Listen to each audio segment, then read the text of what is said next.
Kim Pao, tig ₱1,000,000 ayuda sa mga nilindol.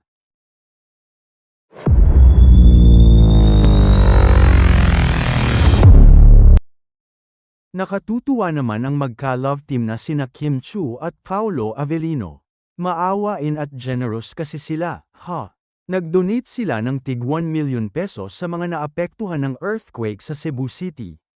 Bukod dito, nauna nang nagbigay si Kim ng construction materials. Hanggat maaari ay ayaw nila yun ipamalita. Baka kasi isipin ng iba na tumutulong sila pero ipinagyayabang naman. Kaya lang, hindi maiiwasan na malaman ang ginawa nilang pagtulong. Siyempre, proud ang Kim Pao Faney. You both blessed Kim Pao. I salute you both for being generous. At ang sabi naman ng isa pa, good job Kim Pao. Mabait talaga kayo. Pagpalain kayo ng may kapal. Samantala, hinangaan at nag-trending si Kim Chu sa kabayanihan nito sa mga nasalanta ng lindol sa Cebu. Kaliwat kanan ang balita sa kanya sa social media. Pati mga kasamahan nitong artista ay puri sa kanyang humanitarian gesture. Pero ilan ay hindi pa rin pinalagpas ang aktres na hanapan ng butas, dahilan para mabwisit ang Kim Pao Landia. Anila, nagmagandang loob na nga si Kim pero gusto pa rin siyang punahin at bakbakan.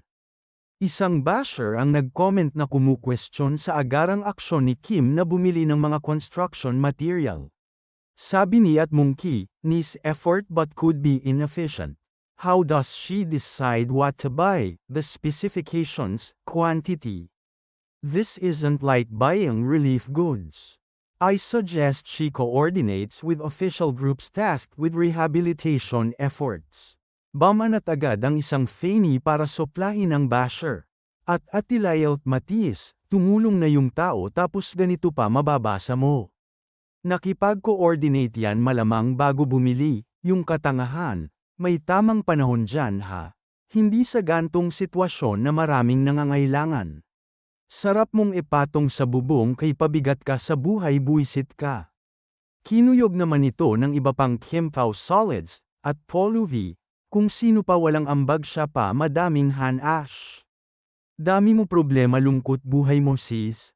At MGZ, sana bago ka nag-comment nag-fact check ka muna.